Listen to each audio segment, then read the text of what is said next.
হৃদয় অতে পাবা ঐ ৰাম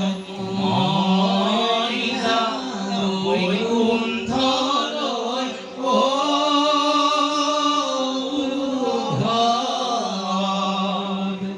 তুমি নাকান্দিবা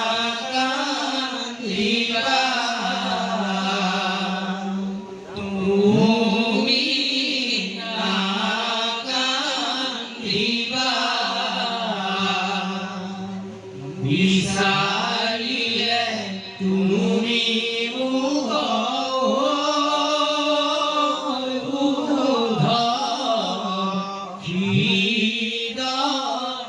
হৃদয়তে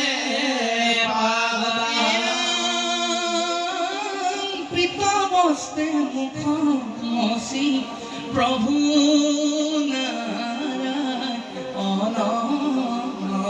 হে ৰাম ৰাম স্নেহে ধৰি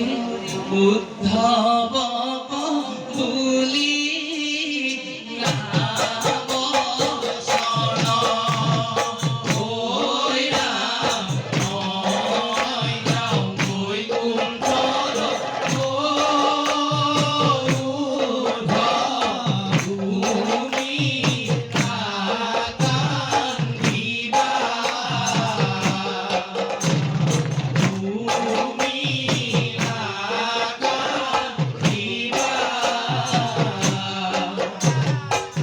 বিচাৰিলে তুমি মোক হৃদয়তে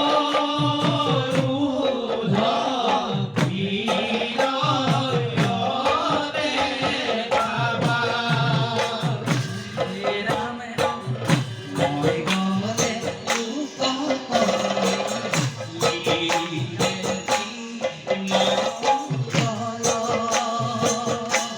হে ৰাম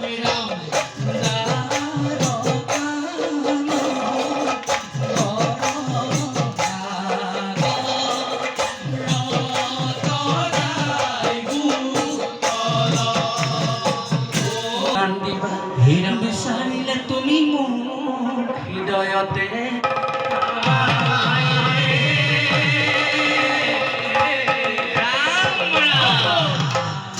সেই প্ৰভু সমস্ত তথা মাতৃ সমস্ত আপোনাসকলে জানে এই বিশ্ব ব্ৰহ্মাণ্ডবিলাকত জীৱবিলাকৰ জন্ম হয় আৰু জন্মৰ লগে লগে মৃত্যু লগ্ন হৈ থাকে অৰ্থাৎ জন্ম হ'লে জীৱৰ মৃত্যু আৰু সৃষ্টি হ'লে সেই পদাৰ্থৰ পৃথিৱীত ধ্বংস এয়াই প্ৰকৃতিৰ নিয়ম আমি আমাৰ আত্মীয় স্বজন এজন মৃত্যু হ'লে বা বৈকুণ্ঠী হ'লে কি কৰোঁ নশ্বৰ দেহাটো সন্মুখত লৈ জীয়াই থকা হ'লে অমুকটো কৰিলেহেঁতেন খুব ভাল আছিলে এই গুণবিলাক বখানি একমাত্ৰ কান্দো তাতোতকৈ বিকল্প ব্যৱস্থা আমাৰ হাতত নাই অকল আমিহে কান্দিছোঁ নেকি স্বয়ং ঈশ্বৰেও নিয়তিৰ আহ্বান গ্ৰহণ কৰিছে বৈকুণ্ঠ প্ৰয়াণ গ্ৰহণ কৰি জীৱ কল্যাণৰ হকে বৈকুণ্ঠ প্ৰয়াণক মান্যতা প্ৰদান কৰিছে স্বয়ং ভগৱতী